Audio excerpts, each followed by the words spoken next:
di rumah Allah yang suci ini dalam rangka menjalankan tugas hidup kita beribadah kepada Allah Azza wa Jalla. Para jemaah, Al-Kabair yang pertama sudah kita bahas, yaitu syirik, ya. Dosa besar, terbesar, paling besar itu. Nah, dari kata sahur ini para jemaah dapat kita katakan bahwa sihir yang berasal dari kata sahara tadi adalah sebagai sesuatu yang tersembunyi, sesuatu yang halus, yang tidak nampak, tidak kelihatan. Itulah sihir secara bahasa. Kemudian para hadirin, sihir secara istilah yang dipakai dalam agama. Jadi secara terminologis ilmu syariat mengatakan bahwa sihir itu sama dengan jampi-jampi atau jimat-jimat, mantra-mantra ataupun buhul-buhul. Buhul itu adalah sesuatu yang ditiup gitu, yang dapat mempengaruhi hati, mempengaruhi akal, pikiran, bahkan mempengaruhi jiwa dan badan seseorang. Ini diambil dari ayat yang terdapat dalam surat Al-Falaq, ya. Wa min syarrin naffatsati fil uqad. Dan dari kejahatan orang yang meniup-niup pada buhul. Nah, dari sini para jemaah kemudian dapat kita katakan bahwa sihir adalah sesuatu yang dapat mempengaruhi orang lain. Sihir juga dapat digunakan oleh seseorang agar orang lain mencintai dirinya. Apakah suami dan istri atau seseorang yang ingin memiliki seseorang, misalnya seorang laki-laki ingin memiliki seorang wanita menggunakan sihir, dan atau sebaliknya seorang wanita ingin memiliki lelaki tertentu, itu pun bisa digunakan sihir yang lazim disebut dengan pelet. Itu bagian dari sihir pada jemaah. Jadi dari sini dapat kita katakan pada jemaah, sihir itu benar-benar ada, real, ya. Real sihir itu ada. Mempercayai sihir tidak termasuk perkara haram. Mempercayai adanya sihir tidak haram dan tidak syirik. Yang syirik itu adalah mempercayainya, mempelajarinya, melakukannya. Nah, itu yang syirik, para hadirin. Sihir juga memiliki pengaruh dan akibat yang bisa mencelakakan orang lain. Tetapi dengan catatan, biidznillah, dengan izin Allah. Apapun harus biidznillah. Seseorang sihir, tukang sihir, praktisi sihir ingin menyihir orang lain, bisa berhasil dengan izin Allah dan bisa gagal juga dengan izin Allah Azza wa Jalla. Para jemaah, dalam surat Al-Baqarah ayat 102 Allah Ta'ala berfirman, fayata'allamuna minhuma ma yufarriquna bihi bainal mar'i wa zawji wa ma hum bidorrina bihi min ahadin illa biidznillah. Artinya, maka mereka mempelajari dari kedua malaikat apa yang bisa mereka gunakan untuk menceraikan antara seorang suami dengan istri. Dan mereka, para tukang sihir itu, tidak dapat memberi mudorot dengan sihirnya kepada seorang pun kecuali dengan izin Allah Azza wa Jalla, biidznillah.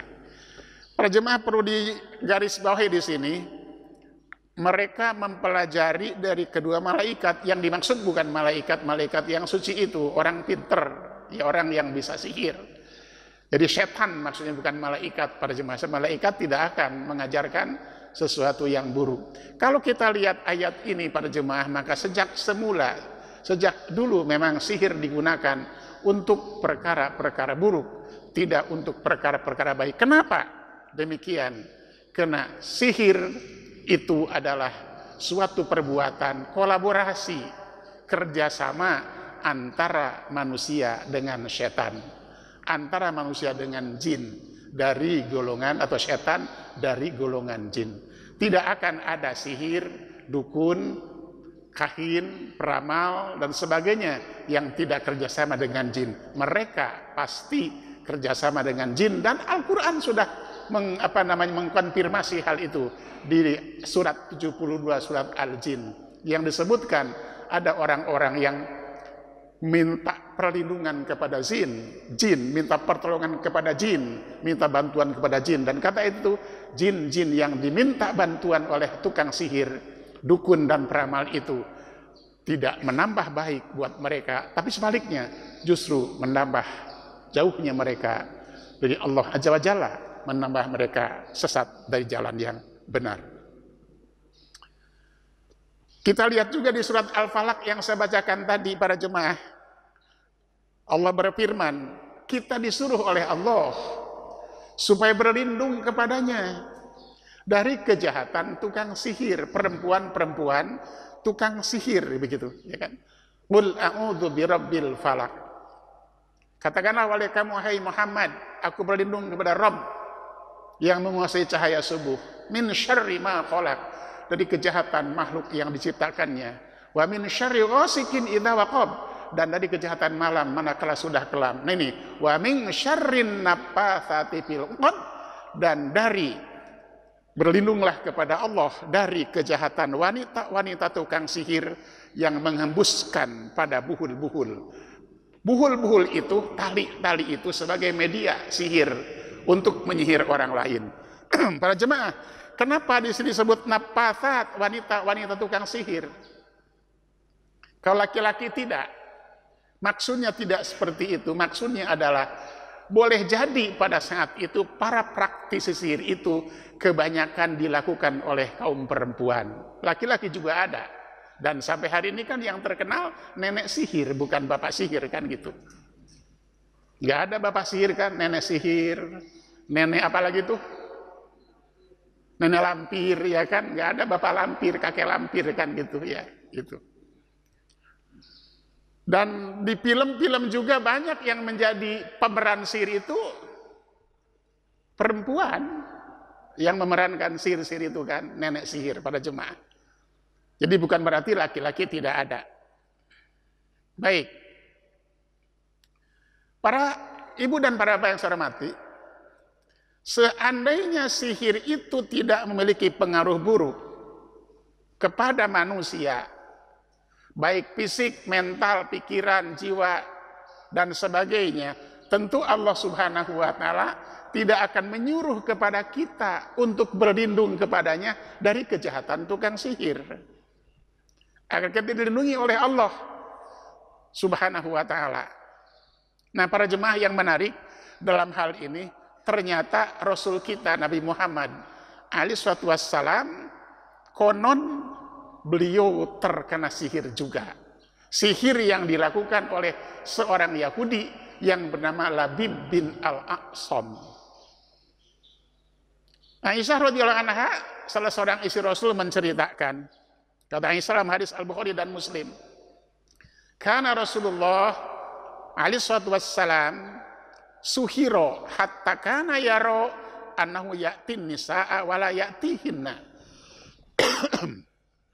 Artinya Rasulullah alaihi wassalam disihir oleh tadi si Labib bin Al-Aqsam, sehingga beliau merasa seolah-olah mendatangi istrinya padahal beliau tidak melakukannya. Ini yang disebut tadi mempengaruhi jiwa dan pikiran.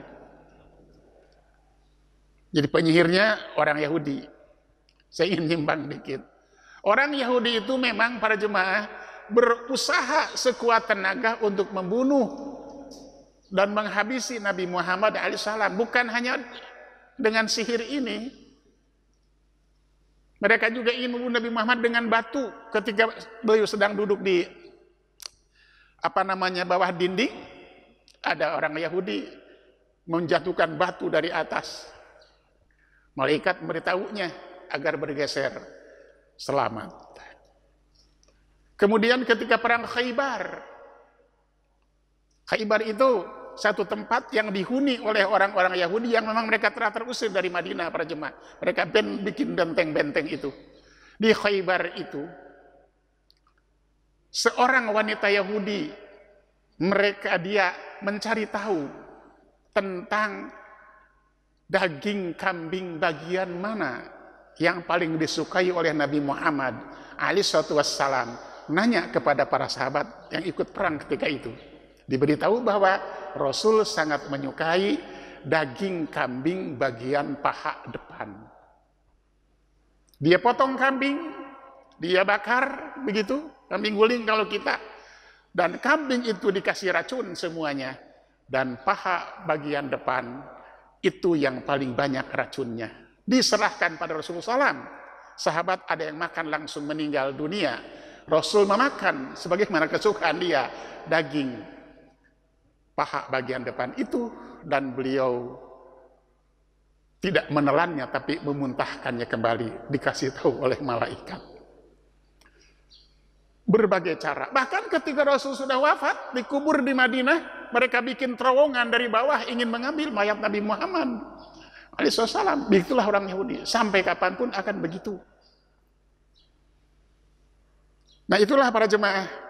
Tapi Rasul kembali ke sini, Rasul selamat dari sihirnya si Labib al-A'sam itu karena beliau dijaga dan dipelihara oleh Allah Azza wa Jalla. Para hadirin, ada perbedaan paham di kalangan para ulama ahli tafsir tentang benar tidaknya Nabi Muhammad SAW itu terkena sihir Labib bin al-A'sam.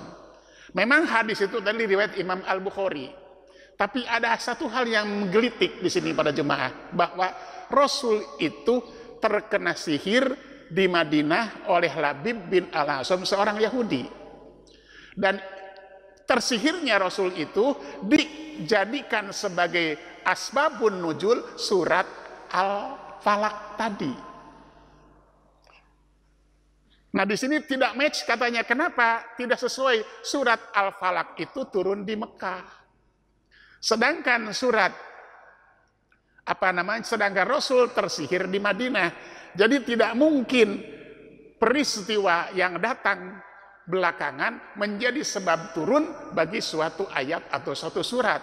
Maka sebagian ulama menolak hadis Imam Al-Bukhari tadi dan mengemukakan dalil dalam Al-Quran yang mengatakan wallahu ya'asimuka minan nas, dan Allah memelihara dan menjaga kamu hai Muhammad dari umat manusia. Jadi ada pertentangan dalam soal ini. Tapi katakanlah Rasul terkena sihir para jemaah.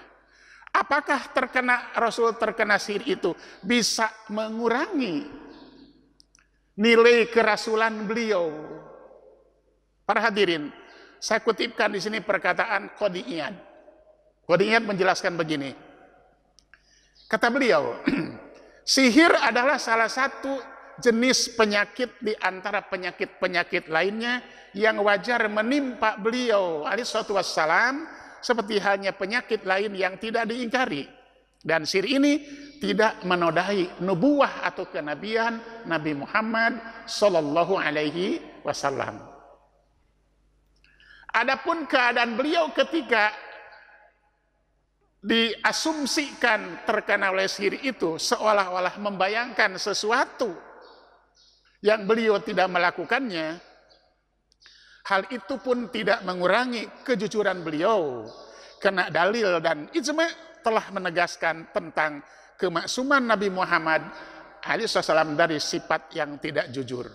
Selanjutnya kata Qadhi Iyad, terpengaruh sihir perkara yang hanya mungkin terjadi pada Rasulullah dalam masalah duniawi bukan merupakan tujuan risalah Nabi Muhammad alaihissalam.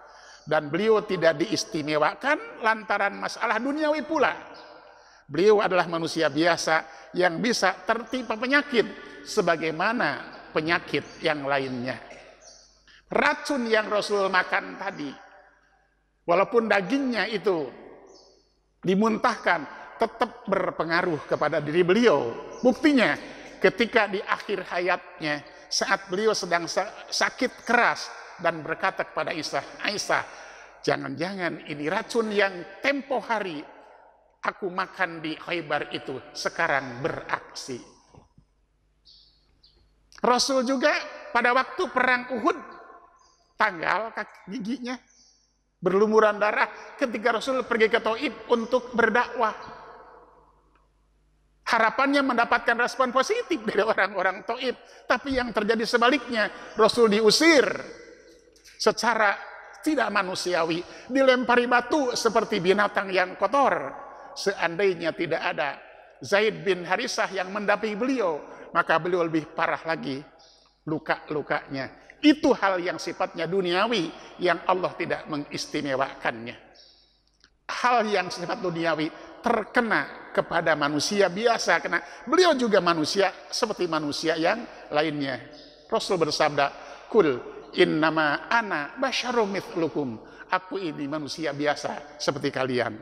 Maka kata lanjut Qadhi Iyad, bisa saja terjadi beliau dihayalkan oleh perkara duniawi yang tidak ada hakikatnya. Kemudian perkara itu pada akhirnya menjadi jelas bagaimana yang terjadi pada diri beliau alaihissalatu wassalam. Itulah komentar Qadhi Iyad tentang hal itu. Katakanlah jika Rasul terkena sihir, padahal beliau adalah hamba Allah yang paling suci, bagaimana dengan kita? Kita mungkin bisa lebih terkena lagi. Dan banyak memang orang-orang yang mendapatkan penyakit gara-gara tukang sihir. Para jemaah, jadi kalau kita lihat tadi, situ jelas ya, suatu perkara yang dipelajari untuk menyakiti manusia. Tapi belakangan, para jemaah, sihir itu dijadikan juga sebagai bagian dari entertainment ya, dari hiburan. Banyak hiburan-hiburan yang menghibur manusia dengan mempraktekkan sihir. Banyak para jemaah, ya kan? Di TV dulu siapa tuh, ya kan? Yang gelarnya disebutnya bukan sihir, bukan tukang sihir tapi mentalis. Ya kan? Di RCTI kalau tidak salah dulu, ya kan? Kemudian debus itu bagian dari sihir. Ya. Ada orang dikubur kok tidak mati, orang dipotong kok tidak mati, ya kan? Ada orang kalau di Kulon itu di Banten ada tangga yang terbuat dari ininya apa itu? Golok-golok tajam, dia bisa naik ke atas tidak mempan tidak melukainya, orang tidak mempan dibacok dan sebagainya, itu sihir. Orang bisa menghilang, itu sihir. Macam-macam sihir itunya, sampai sihir yang paling sederhana tadi, pelet. Dan konon katanya untuk punya ilmu pelet tidak terlalu sulit, gitu katanya, wallahu a'lam. Nah, sihir ini memiliki bentuk beraneka ragam dan bertingkat-tingkat. Yang saya bilang tadi, contohnya tiwalah.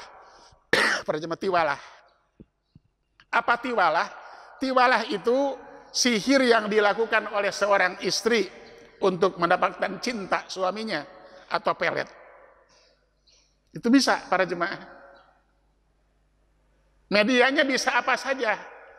Bisa mantra-mantra, ya, bisa juga bacaan-bacaan tertentu, bisa juga makanan tertentu dibaca, bisa kasihkan pada suami, bisa juga si istri memasang sesuatu di tubuhnya yang disebut dengan apa, Bu? Ditaruh di tubuhnya susuk. Itu sihir. Biar kelihatan ginclong gitu sama suaminya gitu ya. Nggak boleh. Ada juga ini yang disebut dengan namimah. Bisa juga namimah. Adu domba suami dan istri diadu domba. Ada si laki-laki menyukai istri orang, diadu domba tuh sesuai dengan dirinya, bercerai. Seperti kata tadi. Wa yata'allamuna ma yufarriquna bihi bainal mar'i wa zawji. Gitu.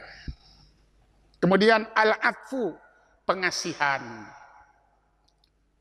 Pengasihan, penglaris dan sebagainya, ya.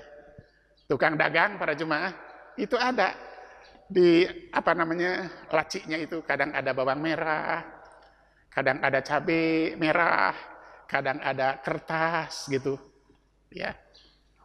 Saya pernah bertanya langsung kepada tukang cendol itu, Pak. Tukang cendol apa tuh? Dawatnya, dawat apa? Dawat ireng.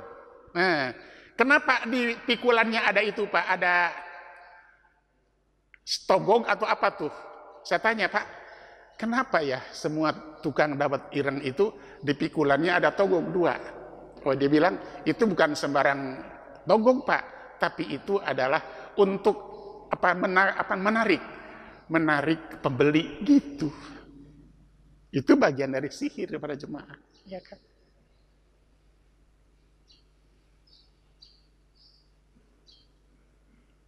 Atau katanya walau a'lam, kok kalau makan di situ enak katanya, rame, kalau dibawa pulang nggak enak. Mungkin udah dingin jadi orang enak itu kan. Wallahu a'lam. Ada juga dengan as-sorfu, menjauhkan hati dan lain sebagainya. Itu macam-macam sihir. Ya. Ada santet, sihir juga. Kemudian ada apa lagi namanya? Ilmu gendam. Gendam, itu sihir juga para jemaah. Ya. Ada juga ilmu sirap, itu sihir juga. Ya. Orang mau maling, disirap, itu bagian dari sihir para jemaah. Ya. Nah, sebagian besar para jemaah sihir ini masuk dalam kategori perbuatan kufur dan syirik. Gitu. Siapa yang melakukannya kufur dan syirik, mempelajarinya, mengajarkannya, mempraktekannya, itu perbuatan kufur dan syirik.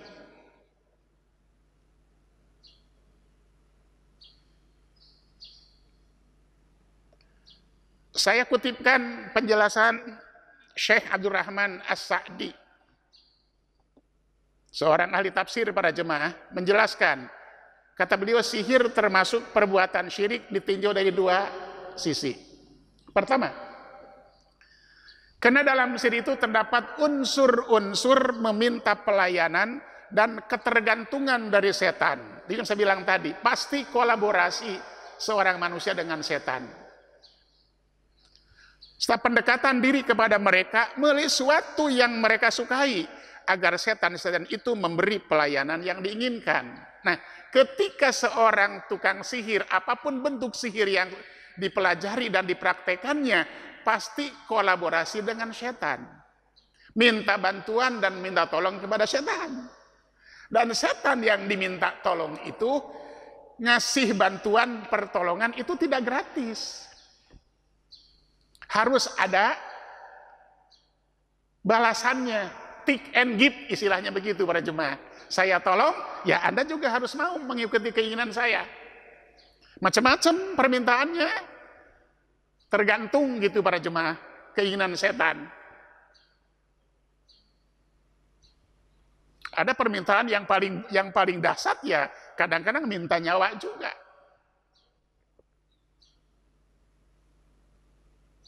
Ada juga konon para jemaah, permintaan setan itu kepada si tukang sihir, permintaannya kelihatan bagus dalam tanda kutip. Si setan minta kepada tukang sihir itu rajin sholat, rajin baca Quran, gitu. Rajin ke masjid, gitu permintaannya.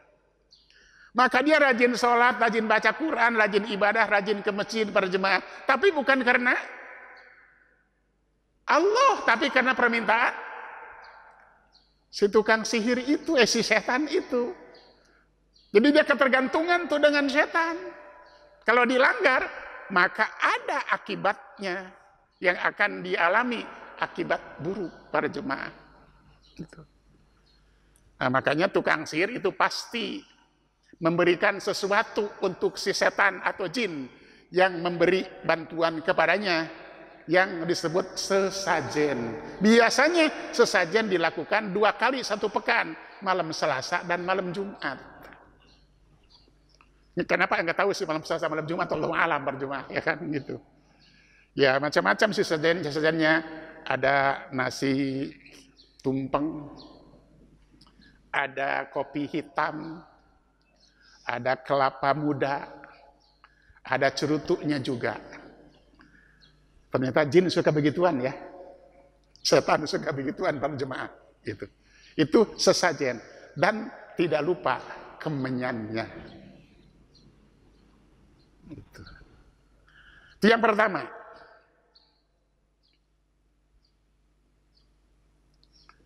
Dukun sama, dukun juga tukang sihir pada zaman dukun itu. Tukang sihir dukun itu. Santet itu sihir. Ya. Ada belakangan ini dukun yang viral ya. Yang banyak katanya mengikutnya, viral di medsos para jemaah dari Kulon, Mama Gupron. Baik, yang kedua kata Sa'di, karena di dalam sihir terdapat unsur pengakuan bahwa si pelaku mengetahui ilmu gaib dan penyertaan diri dengan Allah Azza wa Jalla dalam ilmunya, dan adanya upaya untuk menempuh segala cara yang bisa menyampaikan kepada hal tersebut. Ini adalah salah satu cabang dari kesyirikan dan kekufuran. Jadi dua hal itu. Tadi bergantung kepada setan, minta tolong kepada jin. Yang kedua, dia mendakwakan diri sebagai orang yang tahu perkara gaib. Padahal tidak ada yang tahu perkara gaib kecuali Allah Azza wa Jalla. Alimul ghaib wasyahadah. Allah lah yang tahu, maha tahu perkara gaib dan perkara syahadah. Yang akan datang hanya Allah yang tahu. Di surat 31 ayat 34 ayat terakhir Allah berfirman, ada 5 perkara gaib yang tidak diketahui oleh manusia kecuali oleh Allah Azza wa Jalla. Salah satunya adalah wa ma tadri nafsum madza taksibu goda, katanya tadi. Dan tidak ada seorang manusia pun yang tahu apa yang akan terjadi esok hari. Nah, para sihir itu mengakui tahu perkara gaib, baik yang sudah terjadi atau yang akan terjadi, yang dalam terminologi hadis disebut dengan kahin dan arraf. Kahin itu orang yang menyatakan diri tahu perkara gaib yang sudah terjadi, maka meramal apa yang sudah terjadi. Contohnya, ada seseorang rumahnya dibobol maling, barangnya diambil, datang kepada kahin, bertanya, siapa yang maling ini? Dilihat oleh kahin melalui telur dan air di baskom. Oh, si anu, pencurinya. Di sana ada orangnya dan barangnya masih ada. Belum kemana-mana katanya gitu. Ketika diusul ke sana nggak ada, kata kainnya sudah pindah. Gitu. Arab meramal, mengetahui, menyatakan ditahu perkara gaib yang akan terjadi di masa yang akan datang. Yang meramal para jemaah. Masih ada orang yang percaya begituan, masih banyak. Dia mengawinin anaknya, datang kepada Arab, minta dilihat, diterawang, diteropong. Gimana nih kalau nikah ini bagus apa enggak rumah tangganya? Sukses enggak gitu? Diramal tuh oleh si kahin. Lihat namanya berapa huruf, kapan lahirnya dan sebagainya. Para jemaah hitung-hitung, punya hitung, nggak cocok anak bapak nikah dengan perempuan itu, nanti jadi miskin gitu para jemaah. Kagak jadi nikah gara-gara itu. Itu juga adalah kahin, itu juga adalah sihir, bagian daripada sihir. Sebab mengetahui perkara, menyatakan diri tahu perkara gaib. Hanya Allah yang tahu perkara gaib. Rasul saja tidak pernah diberitahu oleh Allah soal itu, kecuali perkara-perkara yang Allah harus beritahu kepada Rasul tentang perkara yang akan datang. Kalau kita baca hadis-hadis Rasul, banyak sekali Rasul menceritakan peristiwa-peristiwa yang akan menimpa umat Islam di masa setelah beliau wafat. Dan apa yang Rasul sampaikan itu sekarang sudah banyak bukti dan kenyataannya. Misalnya Rasul bersabda dalam salah satu hadisnya, kata beliau, yushiku an tada'alaikum kama tada'al akalatu ila qas'atiha. Akan tiba saatnya kepada umat Islam di mana umat Islam pada saat itu ibarat sebuah hidangan yang disantap oleh para tamu undangan. Hidangan lezat yang disantap oleh para tamu undangan. Qaulu, kata para sahabat, amin qillatina ya Rasulullah. Rasulullah, apakah saat itu kita umat Islam karena sedikit, karena minoritas sehingga diperebutkan oleh orang lain? Kata Rasul, tidak.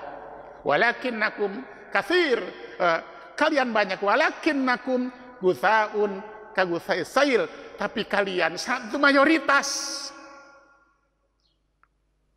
Jumlahnya mayoritas terbanyak, tapi keadaan kalian seperti buih yang diombang-ambing oleh ombak yang dahsyat. Kenapa? Sebabnya dua, kata Rasul. Walianzi'anallahu fi qulubi adwikum al-mahabbata minkum.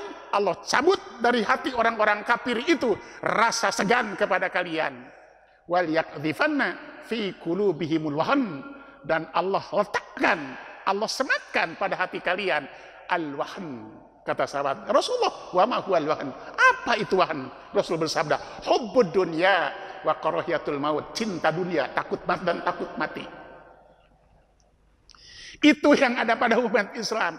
Cinta dunia, takut mati. Dunia menjadi tujuan utama. Goyatul ahdab. Tujuan utama hidupnya dunia, sehingga karena dunia jadi tujuan utamanya, nggak penting halal haram. Nggak penting patut dan tidak patut. Nggak penting hak dan batil. Yang penting aku dapat dunia ini. Ini yang menjadi fenomena yang kita lihat sekarang ini. Yang penting dapat duit, walaupun harus ikut judi online gitu misalnya, ya. Yang luar biasa judi online ini. Itulah para jemaah kenapa dia syirik dan kufur. Dan dua hal itu, kata As-Sa'di, berkolaborasi dengan iblis. Yang kedua, menyatakan diri tahu perkara gaib. Termasuk kita suka dibohongi, bukan kita, para jemaah. Banyak orang yang dibohongi ini. Sama siapa? Sama tukang batu cincin. Dijual batu cincin kan dari dulu, ya. Jual batu cincin di bawah pohon. Ya kan? Apa kata tukang batu cincin? Batu yang ini bisa membuat Anda sukses dalam usaha. Sukses dalam karir. Dibeli sama orang itu. Itu bodohnya, Pak.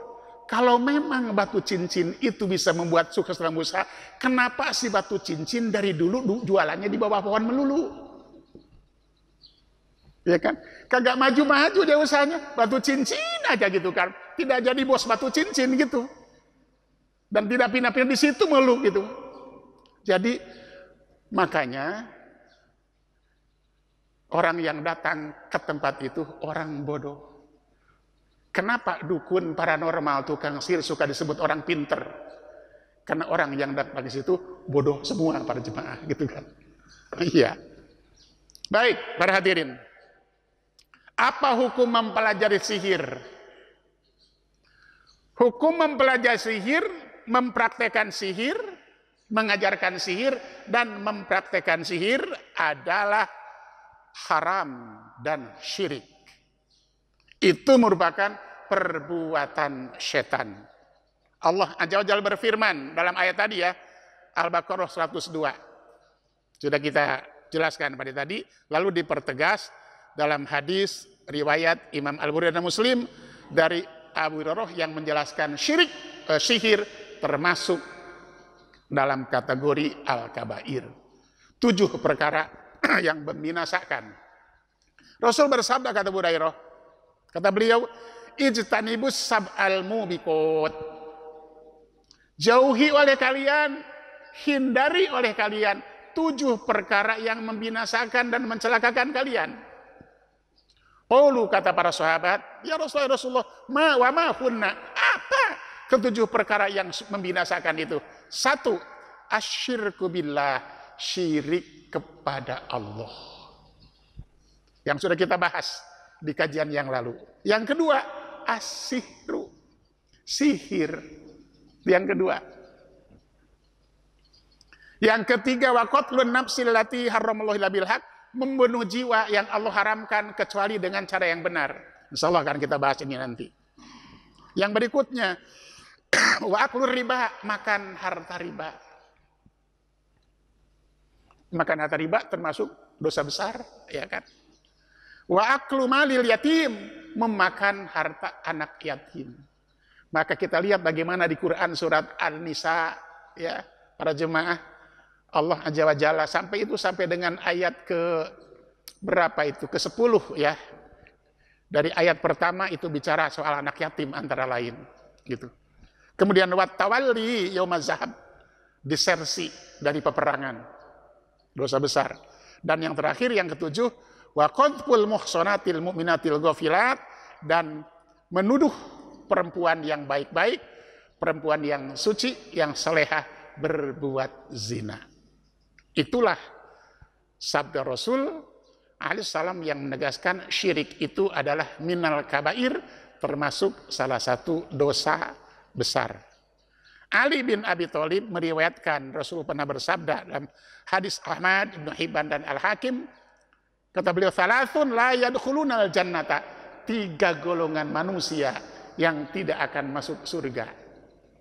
Kalau tidak masuk surga berarti masuk neraka. Siapa mereka? 1, mudmin khomrin, orang yang tukang menenggak minuman keras.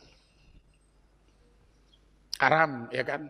Bahkan kalau kita lihat minuman keras itu ada belasan hadis yang menegaskan tentang buruknya minuman keras. Salah satunya hadis yang mengatakan 10 orang yang terlibat dalam minuman keras itu dikutuk dan dilaknat oleh Allah dan Rasulnya. Dari mulai orang yang menyuruh membikinnya, orang yang membikinnya, orang yang memasarkannya, orang yang memerasnya, orang yang membelinya, orang yang membawanya, orang yang menuangnya, orang yang memakan hasil penjualannya, dan sebagainya, itu dilaknat dan dikutuk. Salah satunya misalnya kalau di hotel ada yang namanya bartender, tukang ngoplos minuman keras, masuk kategori situ. Atau warung kecil jadi pengecer, atau kita hanya beliin saja, sama dikutuk. Atau kita hanya nuangin saja, sama pada jemaah. Itu khamar. Yang berikutnya, yang kedua, waqati'ur rahimin. Yang tidak akan masuk surga itu adalah orang yang memutus silaturahim. Sedangkan hadis ini yang mengatakan la yadkhulul jannata qati, sabda Rasul, tidak akan masuk surga orang yang memutus silaturahim. Pecah hubungan, bukan hanya renggang, pecah dan jauh hubungan seseorang dengan abangnya, dengan adiknya, dengan saudaranya, apalagi dengan ibu dan bapaknya. Naudzubillahi min dzalik. Dan yang ketiganya ini, wa musaddiqun bisihir, membenarkan sihir, pembenar sihir, membenarkan sihir, mempelajari sihir, ya kan, mengamalkan sihir, gitu, mempraktekkan sihir. Kalau hanya mempercayai, sudah saya bilang tadi, percaya sihir itu ada, nggak apa-apa. Tapi yang jadi syirik itu dan kufur itu mempelajarinya, mengajarkannya, dan mempraktekkannya. Dalam hadis lain riwayat Imam Ahmad, Abu Dawud, Ibnu Majah, Ibnu Hibban, Al-Hakim dan Al-Baihaqi dari Abdullah bin Mas'ud, Rasul bersabda, innar ruqyah wat tamaima wat tiwalata syirkun. Sesungguhnya ruqa, tamaim dan tiwalah termasuk syirik. Apa ruqa itu para jemaah? Ruqa itu bukan rumah dan toko, ya kan, bahasa Arab ini. Ruqyah 3, ruqyah, tamimah, dan tiwalah. Apa ruqyah? Ruqyah itu adalah pengobatan terhadap suatu penyakit dengan membacakan sesuatu kepada pasien, pada orang yang sedang sakit. Ruqyah ini ada 2 kategori. Ada ruqyah yang syirik, ada ruqyah yang tidak syirik. Ruqyah yang syirik adalah membacakan mantra-mantra yang tidak jelas apa maksud, makna dan kandungannya kepada orang yang sedang sakit, disembur-sembur lalu nyambat-nyambat. Si anu, si fulan. Nah, gitu. Itu sihir. Itu yang haram hukumnya. Adapun ruqyah yang dibolehkan adalah ruqyah yang tidak mengandung kesyirikan itu, yang membacakan firman-firman Allah Ta'ala dan doa-doa. Sebagaimana dalam hadis Muslim dikatakan, Dari Auf bin Malik al-Asy'a'i berkata, kata dia, kunna narqi fil jahiliyah. Rasul dulu kami di zaman jahiliyah meruqyah. Fakulna, kata kami, ya Rasulullah, kaifa tara fi dzalik, bagaimana menurut engkau tentang ruqyah itu? Rasul bersabda, a'ridu alayya ruqakum, perlihatkan kepada kami bagaimana cara kalian meruqyah. Setelah Rasul melihat bagaimana cara sahabat meruqyah, kata Rasul, la ba'sa birruqa, kalau gitu tidak apa-apa. Malam yakun fi syirkun, selama ruqyah itu tidak mengandung unsur syirik. Nah, unsur syirik tadi begitu para jemaah, pakai nyambat berkolaborasi dengan jin. Dulu di TV ada siapa namanya para jemaah, jadi ada orang bisa meruqyah tapi orangnya oleh dia dibikin kesurupan dulu. Lalu dia ruqyah dengan nyambat supaya dia mengatakan di belakang saya banyak malaikat. Nah itu maksudnya setan, bukan malaikat para jemaah. Berikutnya dalam hadis Muslim juga dari Jabir bin Abdullah, Rasul dikatakan, nah Rasulullah anir ruqa, Rasul melarang ruqyah. Paja Amr bin Hazmin, ya Rasulullah, datanglah keluarga Amr bin Hazmin. Paja alu Amr bin Hazmin, Rasulullah, keluarga Amr bin Hazmin datang ke Rasulullah SAW. Pakulu, kata mereka, ya Rasulullah, innahu kanat indana ruqyatun narki biha minal akrab. Rasulullah, kami biasa meruqyah orang yang terkena sengatan kalajengking. Wa innaka nahaita an ruqa, sementara engkau melarang kami meruqyah. Rasul bersabda, fa'araduha alaihi, coba praktekan seperti apa kalian meruqyah. Maka Rasul bersabda, ma araba'san man istata'a minkum ayyan fa'ahahu falyanfahu. Kalau gitu tidak apa-apa, silahkan kalian melakukan itu, memberi manfaat pada orang lain. Contoh lain, hadis dikatakan beberapa orang sahabat para jemaah pergi, lalu mereka kehabisan makanan di suatu desa, di suatu kabilah. Mereka minta bantuan kepada orang-orang kabilah itu supaya membantu mereka karena mereka kehabisan makanan. Tapi mereka tidak ada yang mau memberi, menolak semuanya. Lalu kepala suku mereka terkena gigitan ular berbisa. Mereka berusaha menyembuhkannya, mengobatinya, tapi nggak sembuh-sembuh. Datanglah kepada sahabat, minta bantuan supaya mengobatinya. Kata para sahabat, nggak mau. Kami bantu kalian, kalian juga bantu kami. Tapi kalau kalian mau memberi kepada kami makanan, kami mau membantunya. Deal para jemaah. Kemudian diruqyahlah si kepala suku itu, ceritanya sembuh dan mereka mendapatkan beberapa ekor kambing untuk mereka makan sebagai balasan mereka. Nah, ketika mereka pulang ke Madinah, mereka menceritakan itu pada Rasulullah. Rasul membolehkannya, dan kata Rasul, masih ada nggak kambingnya? Ada, kata Rasul, bagi dong aku satu, gitu kata Rasulullah. Jadi itu boleh. Tapi ruqyah yang bernuansa syirik, yaitu kolaborasi dengan jin dan setan, itu tidak diperkenankan. Maka ruqyah yang dibolehkan, ruqyah dengan kalamullah, dengan nama-nama Allah dan sifat-sifatnya, diucapkan dengan bahasa Arab atau bahasa lain yang dapat mengerti maknanya. Kenapa? Hakikatnya ruqyah itu adalah berdoa seorang hamba kepada Allah agar si sakit itu sembuh. Makanya Asy-Syaukani dalam Nailul Awtar mengatakan, dikabul dan tidak dikabulnya doa yang meruqyah itu tergantung kepada siapa orang yang berdoanya. Kata Asy-Syaukani, idza kana rajulun shalih, jika yang berdoanya orang soleh, besar kemungkinan doanya dikabul oleh Allah Azza wa Jalla. Nah, kalau yang melakukan ruqyah itu syirik, bagaimana Allah mengabulkannya? Caranya juga sudah syirik. Itu yang disebut dengan ruqyah. Kita selesaikan yang ini aja para jemaah. Yang kedua, tamimah.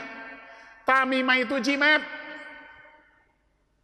Uqbah bin Amir berkata, ia mendengar Rasul bersabda, man allaqa tamimatan fala atamallahu alaihi lahu wa man ta'allaqa wada'atan fala wadallahu lahu. Artinya, barang siapa yang menggantungkan hati pada tamimah jimat, maka Allah akan menyelesaikan urusannya. Dan barang siapa yang menggantungkan hati pada kerang, Allah akan tidak akan memberikan jaminan padanya. Itu namanya tamimah, itu jimat. Bisa macam-macam para jemaah. Bisa batu cincin tadi jimat, bisa kalung jimat, bisa cincin jimat. Maaf yang punya batu cincin jangan tersinggung ya. Kalau hanya hiasan saja nggak apa-apa. Ya, nggak apa-apa pakai batu cincin, asal yang penting sekadar hiasan. Bisa kertas yang ada tulisan Arab tapi nggak jelas tulisannya apa, bacaannya apa para jemaah. Itu biasanya disebut oleh kiai juga tuh yang ngasihnya. Kata Pak Kiai, hati-hati jangan berhenti sholat, jangan ninggalin sholat, jangan ninggalin baca Quran, dan hati-hati itu kertasnya jangan ditaruh di dompet. Karena nanti kedudukin, taruhnya di sini nih, diselipin nih. Di kopiah gitu. Makanya kemana-mana dia pakai kopiah para jemaah. Tapi jangan dibilang orang yang pakai kopiah di sini ada isimnya gitu ya. Nah, gitu. Itu namanya tamimah. Itu juga syirik. Atau banyak wanita yang hamil bawa apa di sini tuh? Gunting, silet dan semacamnya. Nah, itu sama kategorinya tamimah para jemaah, ya kan? Itu. Terus bagaimana kalau gelang dan kalung yang katanya untuk pengobatan? Yang ada magnetnya, itu mah nggak apa-apa. Ya, nggak apa-apa. Kalau percaya bisa menyembuhkan gitu kan. Saya pernah ada jamaah yang, Ustaz, udah kalau mau saya beliin katanya. Enggak saya nggak percaya, saya bilang gitu kan. Iya, buktinya dia juga nggak sembuh sakitnya. Kan gitu. Nah yang terakhir para jemaah, di hadis Rasul katakan, man allaqa tamimatan faqad asyraka. Dalam hadis Ahmad, siapa yang menggantungkan tamimah jimat di dirinya atau di rumahnya, itu sudah syirik. Di rumahnya digantungin apa? Digantungin ayat kursi. Hati-hati, ayat kursi yang gantunginnya. Tapi dia yakini dengan ayat kursi itu bisa menangkal mudorot. Sama itu tamimah para jemaah. Salah menggunakannya. Yang terakhir tiwalah. Apa tiwalah? Tiwalah itu sesuatu yang membuat seorang perempuan mencintai suaminya atau sebaliknya suami mencintai istrinya.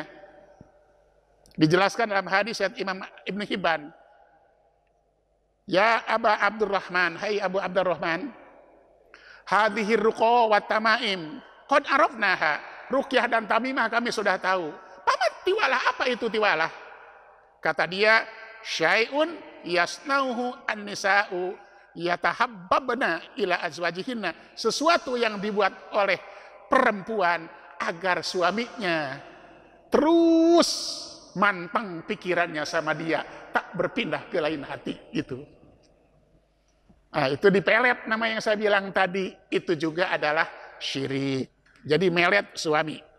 Sampai di sini dulu para jemaah tentang macam-macam sihir. Akan kita lanjutkan nanti tentang bagaimana petunjuk Rasul agar kita terhindar dari sihir. Mudah-mudahan bermanfaat yang kita kaji pada kesempatan ini. Kurang lebihnya mohon maaf. Aku lupa lihat. Assalamualaikum warahmatullahi wabarakatuh.